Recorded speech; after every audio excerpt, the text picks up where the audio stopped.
Esse vídeo foi uma sugestão deixada nos comentários de um dos vídeos do canal. Muito obrigado pela sugestão. Opa, e aí? Estou de volta. E sim, eu sei que eu estou devendo um vídeo sobre a evolução dos insetos e tal, mas estou procrastinando muito, então vou deixar ele para um outro momento. Um dia sai, relaxa. Enfim, não vou falar no vídeo o porquê do canal ter ficado parado para poder sobrar bastante tempo, porque o assunto aqui é longo. E também eu expliquei o motivo na aba comunidade. Enfim, se por algum acaso você perceber que esse vídeo está com uma edição um pouco diferente dos outros vídeos do canal, é porque eu tô utilizando um programa que eu não sei como mexe muito bem, já que não tô com o meu computador comigo. Bom, agora falando sobre o conteúdo do nosso vídeo, hoje, meus camaradas, falaremos de um fenômeno interessante que ocorre com os seres vivos, que é um fenômeno evolutivo bem fascinante, nos demonstrando o quão impressionante é a evolução e a força dos genes dos organismos. Eu estou falando de atavismo biológico, um fenômeno onde as características de uma espécie ancestral perdidas ao longo da evolução reaparece em alguns indivíduos descendentes desse organismo. Mesmo sendo um evento às vezes raro de ocorrer, e que por muitas vezes pode mudar totalmente o rumo da evolução de determinada espécie. Apenas deixando bem claro que atavismo é diferente de órgão vestigial. O órgão vestigial é uma parte do corpo que atrofiou conforme a evolução do organismo, possuindo quase ou nenhuma função, ou simplesmente não exercendo a mesma função que era feita nos ancestrais. Quase como se fosse só uma espécie de lembrança, enquanto o atavismo é o reaparecimento de características de um ancestral. Lembrando que existe mais de um tipo de atavismo, porém irei desenvolver isso melhor mais para frente no vídeo. E você sabia que o câncer pode ter relações com o evento do atavismo? Bom, isso veremos mais para frente também. Bom, aproveitando esse início de vídeo e pedir para, se você puder, se inscreva no canal para receber notificação dos conteúdos que sairá por aqui no futuro. E também, se você gostar do vídeo, interagir dando sugestões de vídeos, comentando o que você achou e dando um gostei, ajuda muito para que a nossa comunidade cresça aqui no YouTube. E se você puder, me siga nas minhas redes sociais.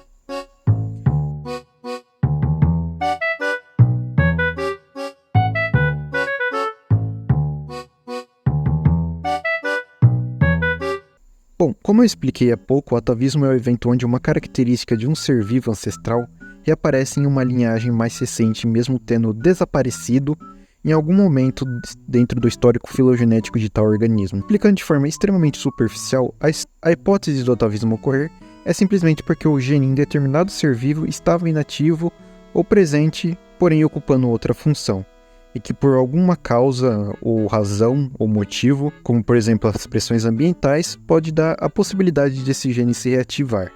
Mas uma coisa é fato, o atavismo ainda é de certa forma algo que mantém muitos mistérios. O atavismo não tem apenas uma classificação, e sim 3. Pois é, o atavismo é dividido em 3 de acordo com o artigo que estou usando como base para esse vídeo. Atavismo espontâneo, atavismo experimental e atavismo táxico. Vou começar pelo táxico. Basicamente, o atavismo táxico é quando ocorre esse retorno de características. Mas ao invés de atingir poucos indivíduos, você acaba por atingir um táxon inteiro, e permanecendo como uma característica presente nas próximas gerações, ocorrendo muitas vezes por pressões ambientais e o desfavorecimento do animal ao ambiente em diversas ocasiões, podendo muitas vezes alterar de forma expressiva a evolução de um organismo. Existem alguns exemplos bem interessantes sobre esse tipo de atavismo ocorrendo. Um deles é no caso das rãs Gastrotheca guinterii. Geralmente as rãs não possuem as dentições da mandíbula, na parte inferior da boca do animal. Porém, essa espécie que acabei de citar é uma exceção. É basicamente o único anuro, grupo das rãs, sapos e pererecas, que possuem dentes verdadeiros nas mandíbulas. De acordo com um artigo de pesquisa de 2011, os anuros perderam os dentes maxilares entre aproximadamente 330 e 250 milhões de anos atrás, sendo que o próprio ancestral próximo da Gastrotheca guinterii também não possuía dentes na maxila. Porém, essa característica foi recuperada entre 5 e 17 milhões de anos atrás. Um tempo curto se formos analisar a árvore filogenética desses animais. Basicamente, não seria nenhum exagero chamar isso de re-evolução ou uma evolução revertida, o que acaba se tornando uma exceção de uma lei descrita no final do século XIX pelo paleontólogo Louis Dollo, a chamada Lei de Dollo, ou Lei da Irreversibilidade da Evolução, onde a ideia central dessa teoria é de que é extremamente improvável, quase que impossível, que uma característica complexa, perdida através da evolução de um ser vivo, se reverta ou apareça igual ou cumprindo a mesma função na estrutura ancestral nas gerações atuais, mesmo que as pressões ambientais atuais se assemelham às da época do ancestral. Usando como exemplo as baleias e golfinhos. Como vocês devem imaginar, os ancestrais dos vertebrados eram peixes. Porém, ao longo do tempo, com a especiação, surgiram vertebrados terrestres que evoluíram até virarem mamíferos. Porém, esses mamíferos se retornam para a água, desenvolvendo características semelhantes ao ancestral, como uma forma hidrodinâmica, porém não sendo exatamente ao plano e à estrutura do antepassado, já que a seleção natural está atuando e mesmo sendo o mesmo ambiente, as baleias não redesenvolveram brânquias, por exemplo. Características que foram perdidas nos vertebrados que surgiram na Terra e que não aparecem nos indivíduos fora da fase embrionária.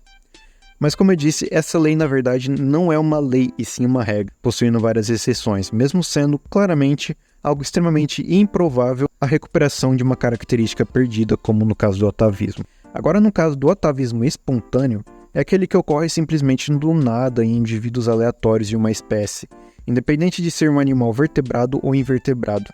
Dentro da literatura científica, existem sim relatos sobre alguns casos desse fenômeno dentro da natureza, como por exemplo o aparecimento do membro posterior de cetáceos, o grupo das baleias e dos golfinhos, o que de fato, se você observar a árvore dos cetáceos, eles têm um ancestral em comum que era terrestre e que andava em 4 patas. Como eu fui falando anteriormente, caso você não conheça, pesquisa aí Paquicetus. Agora, outro exemplo que eu acho bem interessante é a presença do dente molar 2 na mandíbula de alguns exemplares de linces europeus, além do metaconídeo talonídeo no molar 1. E sim, eu sei que você não faz a menor ideia do que seja isso, porque eu também não sabia e tive o maior trabalho para descobrir o que é. Mas basicamente é uma estrutura no dente. É isso. E é um caso de atavismo porque essas características dentárias são presentes nos ancestrais fósseis desses animais e foram perdidas ao longo das linhagens, entretanto, foram recuperadas logo após por alguns indivíduos. Já que existem relatos e registros dentro da literatura de alguns espécimes que apresentam essas características mais basais dentro de seu grupo. Bom, além desses, existem muitos outros registros, como o suposto dígito dedo a mais na pata de cavalos. Antes de passarmos para o próximo tipo de atavismo, eu encontrei um artigo bem interessante enquanto pesquisava para fazer esse roteiro, onde se desenvolve 2 hipóteses para o surgimento do câncer. Mas vou falar só uma, que é a hipótese de que o câncer nada mais é que um atavismo nas nossas células, que acabam por pegar características de células do período pré-cambriano. Tá, eu sei que você pode estar confuso ainda, então explicarei melhor a situação. Basicamente, não existe nenhuma dúvida de que a vida em algum momento nada mais foi que pequenas células.